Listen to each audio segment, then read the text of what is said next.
Esse é o Ancapso e nós vamos falar agora sobre a situação na Ucrânia. Hoje, dia 9 de julho de 2023, são 8 horas da manhã aqui no Rio de Janeiro, 2 horas da tarde lá em Kiev, no momento que eu gravo esse vídeo. E hoje cedo teve uma tentativa ucraniana de acertar a ponte da Crimeia. Aparentemente não teve sucesso, mas eles tentaram lançar um míssil lá na ponte da Crimeia, foi interceptado pela defesa antiaérea russa. Pode ser que tenha sido exatamente um teste para ver como é que está a defesa antiaérea ali, né? A ponte ficou fechada durante a boa parte da manhã lá em Kerch, aqui na ponte da Crimeia. Além disso, tivemos alguns avanços ucranianos em vários pontos aqui da linha de frente, a gente vai falar sobre esses pontos específicos, mas o que marcou muito ontem foi o retorno dos comandantes de Azovstal para a Ucrânia, né?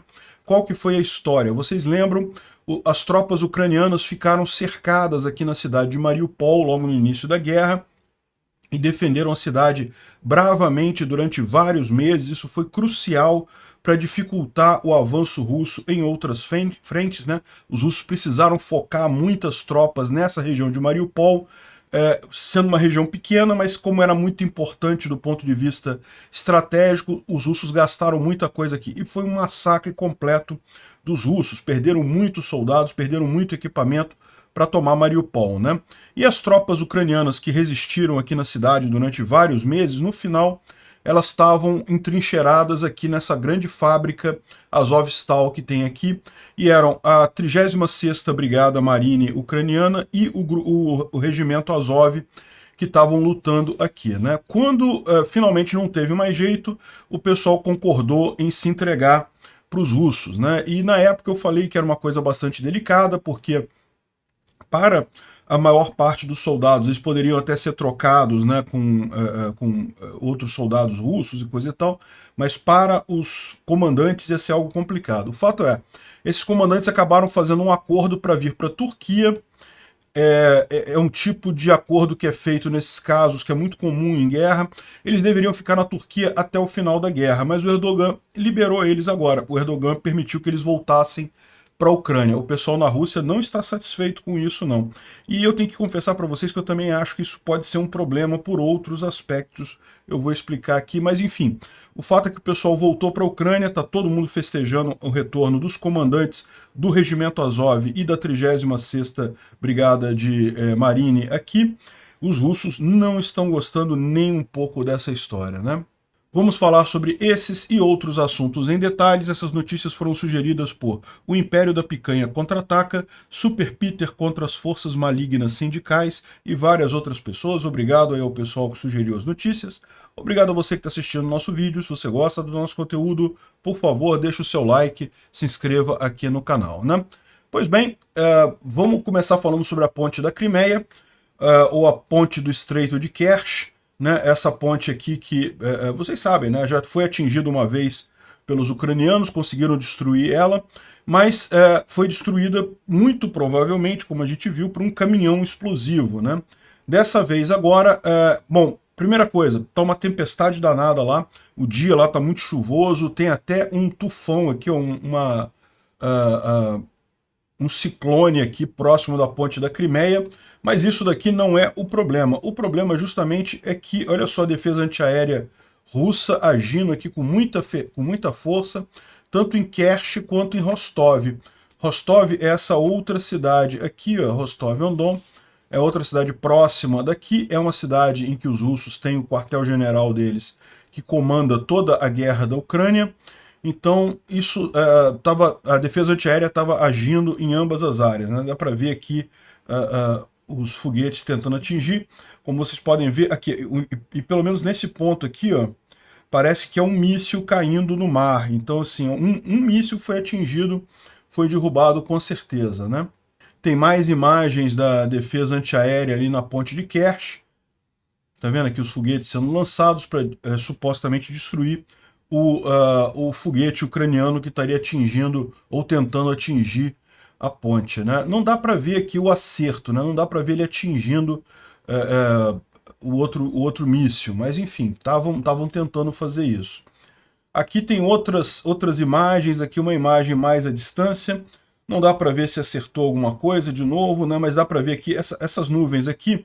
muito provavelmente são da defesa antiaérea, né? São dos mísseis antiaéreos. A confusão está grande ali na região, né? Aqui, essa visão a gente já viu. Então, é isso daí. Estão tentando acertar a ponte da Crimeia. A ponte da Crimeia está fechada, então ninguém passa por lá. E, veja, é comum, é esperado que se você for fazer um ataque grande desse, você primeiro vai testar as defesas antiaéreas. O mais provável é que o ataque principal nem aconteça hoje. Pode acontecer hoje, pode acontecer em algumas semanas, né? A ideia seria talvez até testar essas defesas antiaéreas para ver como é que estão essas defesas e aí, eventualmente, saber como atacar a ponte da Crimeia. Mas eu já expliquei para vocês como que não é fácil atingir a ponte da Crimeia com mísseis, né? A escolha ucraniana da outra vez de fazer um caminhão e coisa e tal faz muito mais sentido. Por quê? Porque essas estruturas, como pontes, elas são de concreto muito reforçado. A região ali da Crimeia, ela é uma região que, eventualmente, você tem terremotos e coisa e tal. Então, quando os engenheiros projetaram aquela ponte ali, ela tem realmente, precisa de muito explosivo. Não é um míssilzinho só, não vai fazer estrago ali, né? Então, daí, a opção deles da outra vez de usar o caminhão. E dessa vez, aparentemente, segundo estão dizendo os russos, segundo os bloggers russos, estão dizendo que derrubaram, que o que a Ucrânia usou foi um míssil S-200. Um míssil S-200 é um míssil de defesa antiaérea da época soviética, que é usado tanto pela Rússia quanto pela Ucrânia, mas parece, o pessoal está comentando aqui, que esses teriam vindo da Polônia. A Polônia teria dado esses mísseis S-200, porque são mísseis mais antigos, tá? E aqui, como ele próprio diz aqui, ó, não tem nenhuma maneira de um míssil desse tamanho realmente destruir a ponte da Crimeia. Isso era provavelmente para testar a defesa antiaérea ali na região. Faz todo sentido, como eu falei. O que os ucranianos estão fazendo é testando a defesa antiaérea. Pode ser que depois usem algum outro míssil mais pesado, mais parrudo, para tentar causar realmente dano ali na região, né? Não é uma coisa fácil, como eu falei, destruir uma ponte com mísseis, vai precisar de muitos mísseis e um tempo considerável. Mas vamos ver o que os ucranianos vão fazer, né? Lembrando que a ponte da Crimeia é uma situação diferente daquela ponte de Chonhar, por exemplo, ali que os ucranianos destruíram com um Storm Shadow. Um Storm Shadow já abriu um buraco na ponte enorme, já fragilizou a ponte completamente, né? Por quê? Porque pontes pequenas elas tendem a ser menos reforçadas. Uma ponte grande como a ponte da Crimeia tem que ter um grau de reforço estrutural muito maior, né? Pode causar um estrago ali? Certamente vai causar um estrago ali, mas realmente incapacitar a ponte teria que ser muitos mísseis Storm Shadow lá para conseguir derrubar a ponte, né? De qualquer forma, parece que o pessoal está começando a brincar com essa possibilidade. E, curiosamente, como eu falei para vocês, né, o atentado original da Ucrânia, que explodiu a ponte da Crimeia, vocês lembram dele? A gente falou sobre isso bastante na época, né? Foi um caminhão que explodiu. Havia algumas pessoas dizendo que não, que foi um míssil, não sei o que lá, que o caminhão só estava passando na hora que o míssil atingiu. Mas eu expliquei para vocês como sim foi mesmo o caminhão que explodiu na ponte. E a escolha do caminhão é óbvia, por quê? Porque o caminhão você consegue colocar muito explosivo. Aí sim você consegue causar um dano significativo na ponte da Crimeia, como realmente aconteceu. A ponte ficou praticamente inutilizada entre o final do ano passado até início de março desse ano, né? Só agora que os russos conseguiram recuperar ela. E mesmo assim, ainda corre risco dos ucranianos fazerem alguma brincadeira lá. Curiosamente, foi exatamente nesse momento, exatamente hoje, que a porta-voz da Ana Maliar, que é a porta-voz do exército ucraniano, falou que realmente foram os ucranianos que fizeram essa explosão na ponte da Crimeia, né? Será que eles estão já preparando para o próximo ataque à ponte da Crimeia, né? Vamos aguardar aí para ver o que acontece nisso.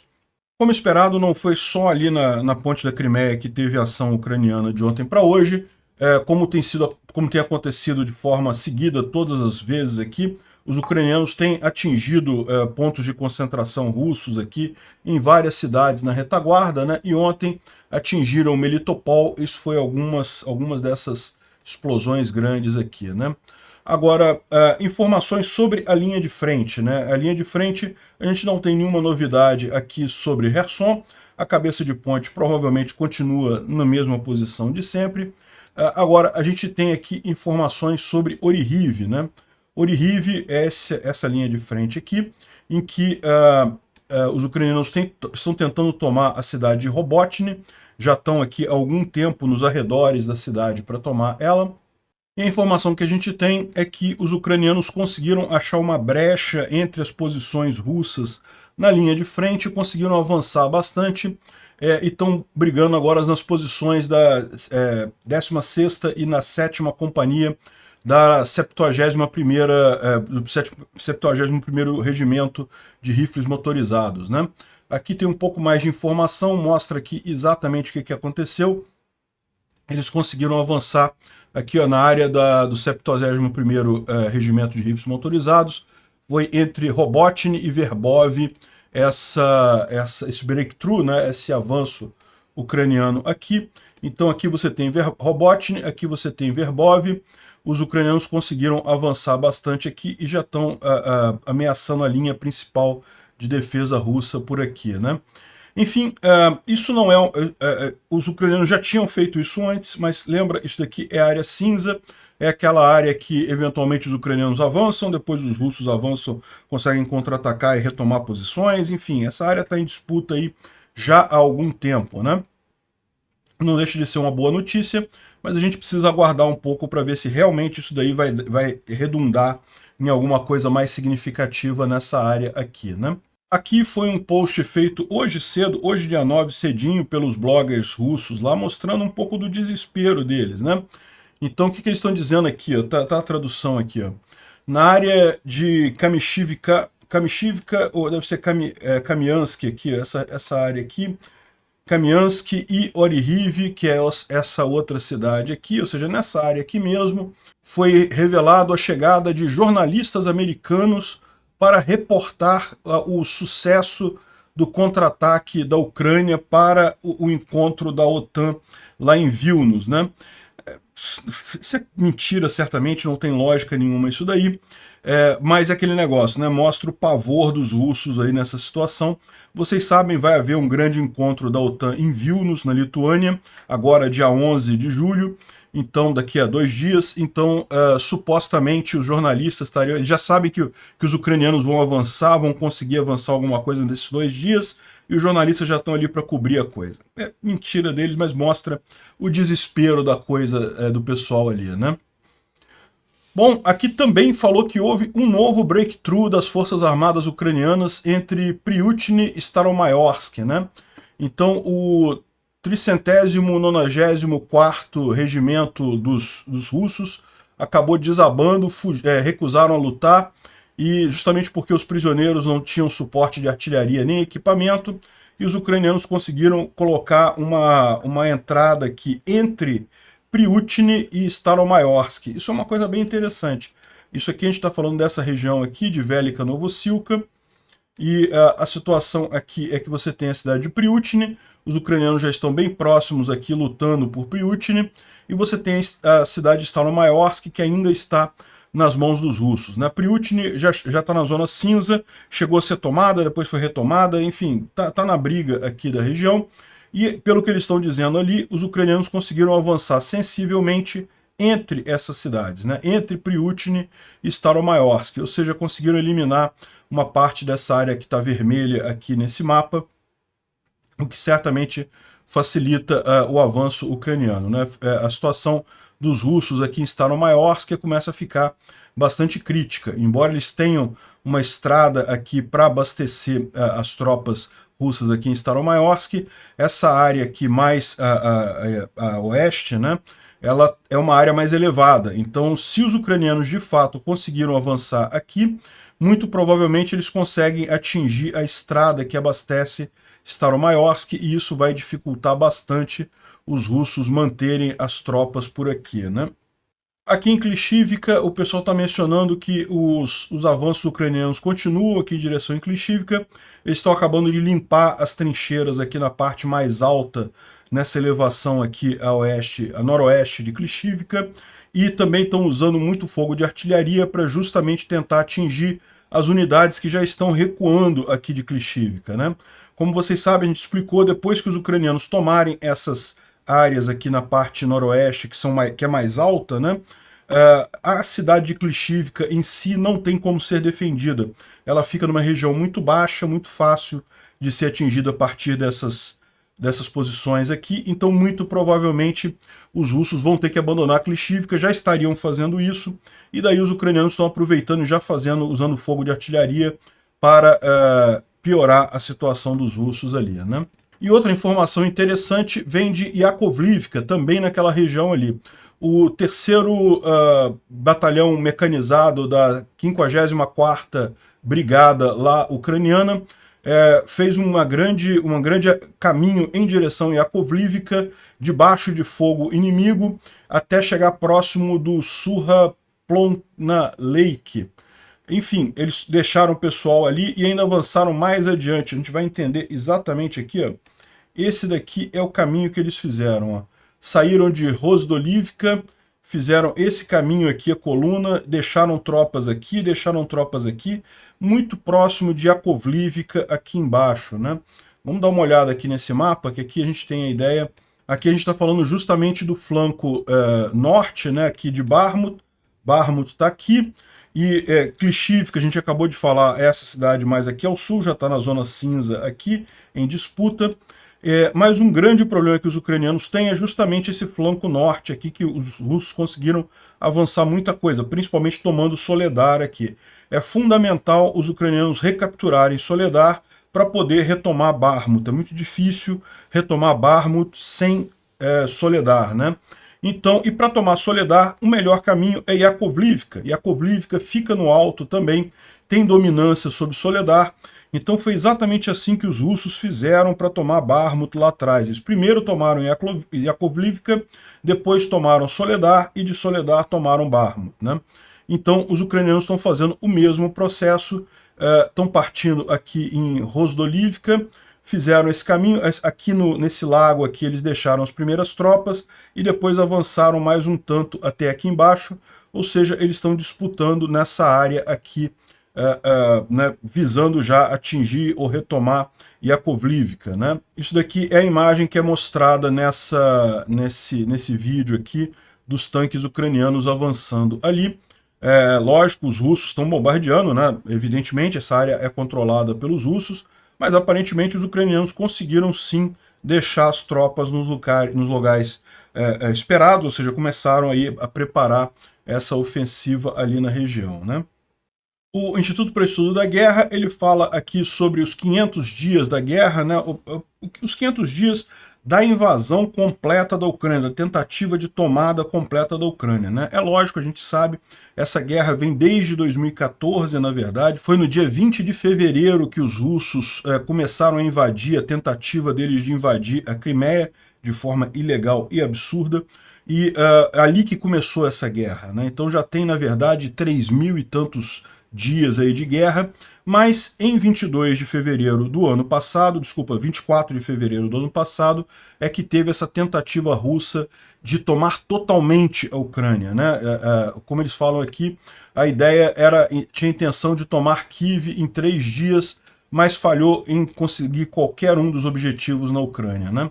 A gente falou sobre isso no vídeo de ontem, né? Justamente, né, o Zelensky foi lá na Ilha das Cobras e coisa e tal, teve mais uma série de eventos aí para ressaltar a importância dessa data, né? 500 dias. Muita gente acreditava que a Ucrânia iria cair em poucos dias, em 3, 10 dias, no máximo um mês a Ucrânia iria cair. Eu tenho que confessar que eu era um que achava que, por mais que a Rússia estivesse errada e a Ucrânia estivesse certa, que a diferença de poderio militar seria muito grande, que a Ucrânia acabaria caindo, mas à medida que o tempo foi passando, a gente começou a perceber que, na verdade, a história não era bem essa, que o exército ucraniano teve sim uma renovação muito forte a partir de 2014 e conseguiu resistir a essa tentativa de invasão russa, né? Os russos, afinal, agora tudo que eles querem é uma saída honrosa dessa guerra, já não conseguem mais nenhum dos objetivos que eles pretendiam, né? Enfim, ele fala aqui sobre as diversas linhas de frente, mas não tem nenhuma novidade grande. Fala aqui também sobre o Erdogan, que ontem disse que a Ucrânia merece entrar na OTAN, Isso para o Putin deve ter sido um tapa na cara no final das contas, porque, né, o Putin tem um receio muito grande disso daí, e o Putin considerava o Erdogan um aliado, né? O Putin tem que considerar o Erdogan um aliado, essa é a verdade. A Rússia, sem esse semi-apoio da Turquia, ficaria numa situação muito pior no final das contas, né? E justamente dessa conversa do Zelensky com o Erdogan, que a gente teve a grande surpresa de ontem, né? Os comandantes dos grupamentos militares que estavam lutando ali em Azovstal, que estavam lutando em Mariupol, foram retornados para a Ucrânia, voltaram aqui para a Ucrânia. Isso daqui eu imagino que seja um jato, que eles estavam sendo levados para Lviv, né? Vocês sabem, os aeroportos na Ucrânia todos estão fechados, mas Lviv é uma cidade que fica bem aqui no ocidente, aqui, né, bem perto da Polônia. Então não é impossível imaginar que eles tenham usado o aeroporto de Lviv de forma excepcional aqui para levar diretamente os prisioneiros, né? Enfim, e por que isso é uma coisa surpreendente, né? Como eu expliquei para vocês, qual que é a história aqui? Lá no início da guerra, os russos chegaram a tomar essa área toda aqui e cercaram os ucranianos aqui em Mariupol. Mariupol era uma cidade que estava muito bem defendida, tinha muito contingente militar aqui, e os russos levaram vários meses para conseguir tomar Mariupol, e na verdade foi uma luta muito importante. Por quê? Porque os ucranianos, primeiro, conseguiram dizimar muitas tropas russas ali que tentavam tomar a cidade, e segundo, forçaram os russos a focar muito da força deles ali em Mariupol, e com isso diluíram o esforço russo em outras linhas de frente, né? Se você olhar aqui, se a gente pegar aqui em 2022, essa aqui era a situação, olha só, no dia 3 de abril, Mariupol ainda em controle ucraniano, mas já completamente cercada, ou seja, não tinha muito como isso aqui continuar de forma indefinida, mas ainda assim os caras mantiveram Mariupol até o final de maio. Olha só, você vier aqui no final de maio, aqui, dia 15 de maio, já estavam aqui, os ucranianos estavam restritos aqui a Azovstal, lutando contra isso daqui, e lutando contra os russos aqui, e nessa situação aqui não tinha mais muito o que fazer, né? Então, nessa ocasião, os ucranianos combinaram, fizeram um acordo com os russos para se entregarem. E na época eu até falei, olha só, os soldados comuns pode ser até que sejam trocados por soldados russos, mas os comandantes da legião ali certamente vão acabar sendo ou executados pelos russos ou presos indefinidamente na Rússia, certamente sofrerão muita coisa. Na hora que o pessoal decidiu se entregar ali, os comandantes sabiam que a vida deles não seria fácil. Mas é aquilo que a gente falou, houve um acordo ali que inclusive envolveu o Erdogan já na época, e aparentemente esse acordo era justamente a preservação das lideranças ali do grupo da 36ª Brigada Marine Ucraniana e do Regimento Azov, que eram quem estavam lutando aqui no final, aqui na Azovstal, né? Então, por ocasião disso daí, os ucranianos se entregaram, e o que aconteceu depois disso? Continuou esse acordo. Depois de algum tempo, os comandantes desses grupos foram enviados para a Turquia, né? Foram enviados aqui para Istambul. Esse tipo de situação é muito comum em guerras, né? Uma espécie de prisioneiro de guerra em outro país. Por quê? Por que isso é bom? É bom porque se esses caras ficassem lá na Rússia eles seriam torturados, seriam possivelmente mortos e coisa e tal. Então ficavam na Turquia, mas o acordo eles também não podem voltar para a Ucrânia, porque se eles voltarem para a Ucrânia, eles podem voltar a lutar, podem brigar novamente na linha de frente, então eles não querem isso. Então um terceiro país se responsabiliza por ficar com esses líderes até o final da guerra, eles não vão ser maltratados, mas também não vão estar em casa, vão ficar num país neutro até o final da guerra. A família deles pode ir lá visitar eles e coisa e tal, mas eles não podem sair de lá justamente por questão do acordo, né? Isso daqui ó, esse mapa aqui permite que você volte no tempo e veja qualquer data, né? Esse daqui é o dia 15 de maio de 2022, né? Então, o fato é que, voltando aos dias de hoje, o fato é que a gente sabia que eles estavam lá na Turquia, mas esperava-se que esse pessoal não pudesse voltar para a Ucrânia tão cedo. O Zelensky foi lá, conversou com Erdogan e conseguiu o retorno desse pessoal para a Ucrânia, né? E aí que gerou muita confusão essa história toda, porque aqui, ó, tá aqui, eles chegaram lá em Lviv, fizeram, né, apresentaram o pessoal lá. Esse aqui é o Denis Prokopenko, que é o comandante do regimento Azov lá. Enfim, são certamente heróis de guerra. Foi muito emocionante o pessoal voltando para casa, né? É lógico, eles têm esse interesse todo de voltar. Agora, o pessoal russo não gostou muito da história, né? Se você olhar aqui a ideia, olha só, o Zelensky da Turquia trouxe os comandantes do Azov. Os comandantes do Azov foram liberados como parte da troca que houve com o Medvedchuk. Ah, sim, e teve isso também, né? Vocês lembram, o Medvedchuk era o candidato pró-Rússia nas eleições da Ucrânia em 2019. Perdeu para o Zelensky, perdeu feio, ficou em 5º lugar na corrida. Era o único candidato pró-Rússia que tinha na Ucrânia em 2019, era o Medvedchuk, e ele é muito amigo do Putin, né? Então, o Putin que fez esse acordo para salvar o Medvedchuk, para tirar ele da Ucrânia, e daí, né, é por isso que esse pessoal todo está vivo, né? O Medvedchuk foi entregue para os russos, né? Aqui, ó. Então, aqui, ó, os comandantes do Azov foram liberados e coisa e tal, mas o Medvedchuk está agora em casa. Ele está vivendo bem, come bem e coisa e tal. O pessoal ficou chateado com isso. Zelensky pegou os comandantes da Turquia. Mais uma vez, o nosso presidente foi enganado. O Putin, né? O tanto quanto possível, né? Isso é tão familiar, é tão estranho, né? Tão ferrado, né? Que dá vontade de chorar e rir. Botando mais linhas, mais tinta nas linhas vermelhas, né? Porque tem essa história de que não, tem linhas vermelhas que não podem ser desrespeitadas e vão sendo desrespeitadas e o Putin vai cedendo e coisa e tal. O pessoal russo realmente não está satisfeito, brigou muito com essa decisão aí, né? Aqui um outro blog, aqui é a RIA Novosti, né, que é a televisão russa, falando que os russos foram enganados pela Turquia. Então, olha aqui, né? O Kremlin está muito chateado, quem se importa, né? Porque teve o retorno dos comandantes do Azov para a Ucrânia e eles dizem que a Turquia violou o acordo e ninguém avisou os russos sobre isso, né? E tá aqui, ó, o retorno dos líderes do grupo Azov, que os russos chamam de terrorista, mas não é. Gostam de chamar de nazista também. Não, não é. Eu já expliquei inúmeras vezes aqui. Se você ainda acha que o grupo Azov é nazista, dá uma olhada nos meus vídeos explicando isso. Não tem nada de nazismo ali. Pois bem, esse pessoal voltou da Turquia. É uma violação dos termos dos acordos existentes e a condição para o retorno foi violada tanto pela Turquia quanto pela Ucrânia, disse o Peskov para a RIA Novosti, né? Nos termos do nosso acordo, os líderes do Azov, que é banido na Rússia como organização terrorista, eram para ficar na Turquia até o final do conflito. Ninguém informou a Rússia sobre a transferência dos líderes do Azov da Turquia para a Ucrânia, né? Então, oficialmente, essa é a posição da Rússia. Não fomos avisados. A Turquia rompeu o acordo, né?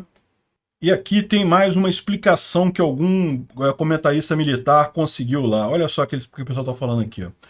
Teoria da conspiração. Por que Erdogan, de repente, liberou os comandantes do Azov para irem para a Ucrânia? A chave para entender isso é o momento dessa ação, uma semana antes do final do acordo de grãos. Como isso poderia ter acontecido? Bom, primeiro, o Erdogan percebeu que o acordo de grãos, que é aquele acordo que permite que a Ucrânia exporte grãos pelo Mar Negro, que é muito importante para o Erdogan, tanto politicamente quanto economicamente, não seria estendido pela Rússia porque o Ocidente não está fazendo a sua parte. Mentira deles. No final das contas, é porque a Rússia está querendo pressionar a Ucrânia mais, né? Então, o Erdogan percebeu que ele seria acusado de violação pelos seus rivais, pela Rússia, uma vez que por mais que a Rússia tenha ajudado, que a Turquia tenha ajudado a Rússia terminou ainda assim o acordo de grãos. Então, de forma a sair disso com alguma dignidade, o Erdogan decidiu tomar essa decisão, mostrar os dentes para a Rússia, insultar a Rússia primeiro. Então, a rejeição da Rússia do acordo de grãos vai ser apresentada como uma resposta dos líderes russos ofendidos com isso, e um passo importante do Erdogan nessa história, né? Isso aqui é o que eles estão dizendo. Eu não sei se tem alguma coisa disso não. No final das contas, essa questão do acordo de grãos não envolve só a Turquia, a Rússia e a Ucrânia. Vários outros países da África, inclusive o Irã, que é um grande aliado dos russos, também quer que esse acordo de grãos continue funcionando. Por quê? Porque são países altamente importadores de grãos, né? Importam muitos grãos. Se acaba esse acordo de passagem dos grãos ali pelo Mar Negro, o preço do trigo no mundo todo sobe. Para o Irã é ruim, para a Turquia é ruim, para vários outros países isso é ruim, até para a China é ruim. Então, no final das contas, tem muita gente mais do que só Turquia e Rússia nesse acordo de grãos. Vamos ver o que vai acontecer aí. Realmente o acordo de grãos está para ser renovado daqui a uma semana. Vamos ver o que vai acontecer, né? A coisa foi tão escrachada que o Igor Strelkov resolveu fazer as brincadeiras dele irônicas, né, aqui, né? O Igor Strelkov, vocês sabem, é bastante ácido nos comentários dele.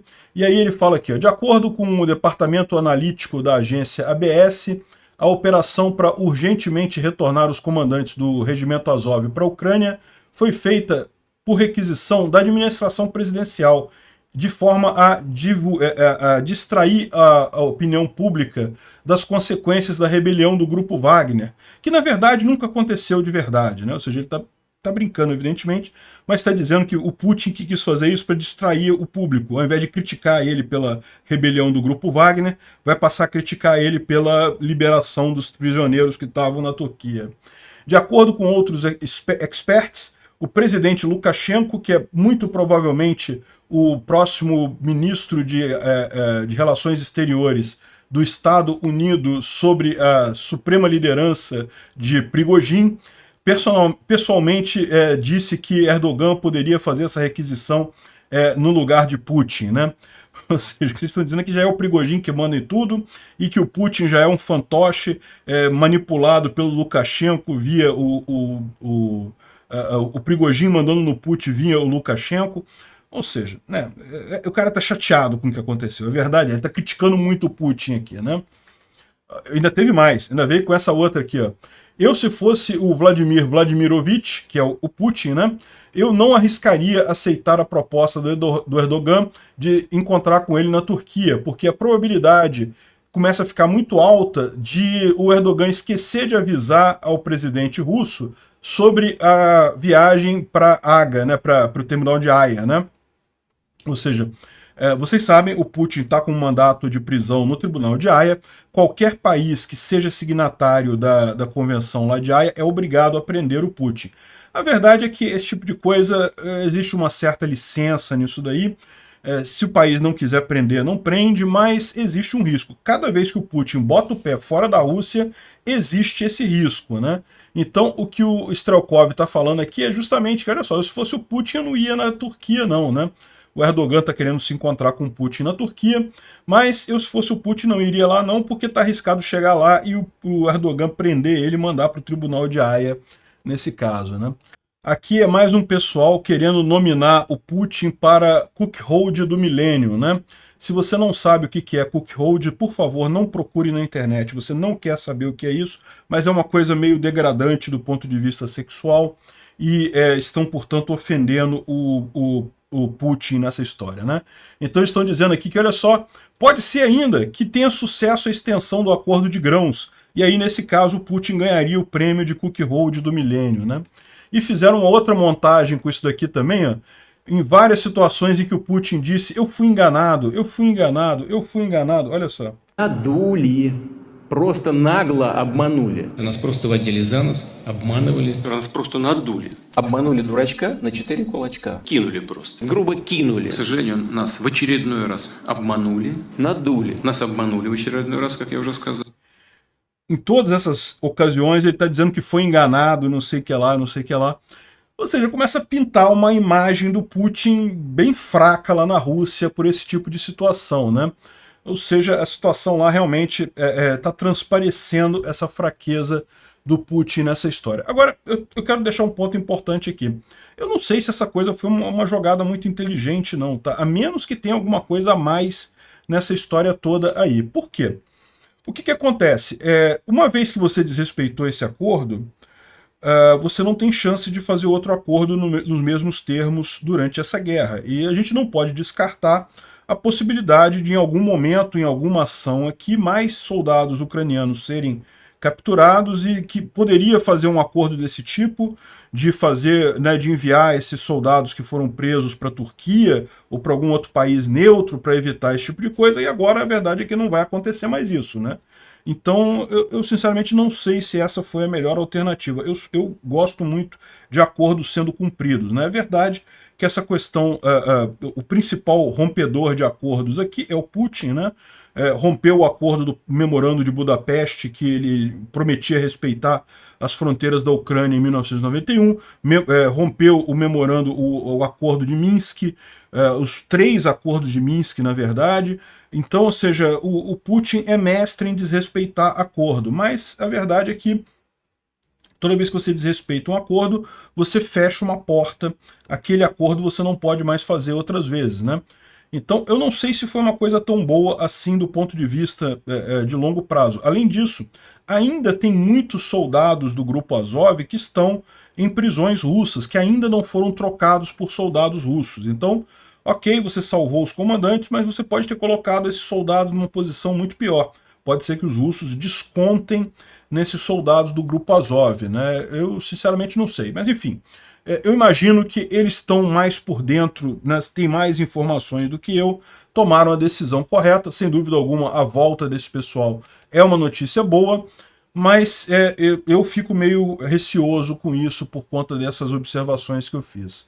Bom, segundo diz aqui o vídeo, isso daqui é a coluna do Grupo Wagner saindo da Rússia e se encaminhando para Belarus, né? A gente não sabe se é mesmo, mas tá aí, tá o pessoal indo lá para Belarus, pelo menos tem uma imagem aí para dizer que está acontecendo, né?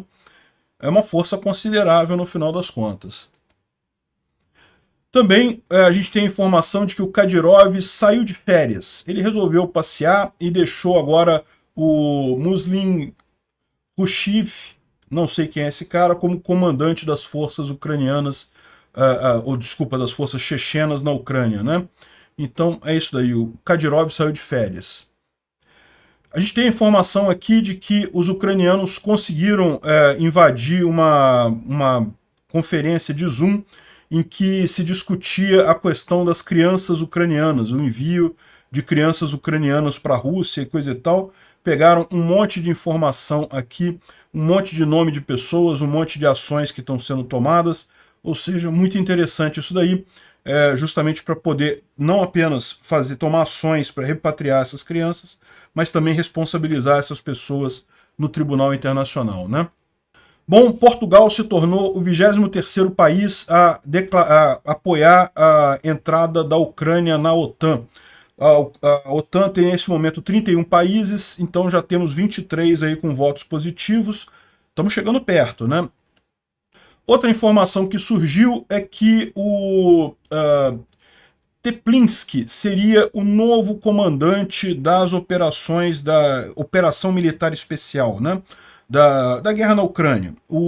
Vocês lembram, o Gerasimov era o cara que é o chefe do Estado-Maior das forças russas e, além disso, era o general responsável por coordenar a guerra lá na Ucrânia.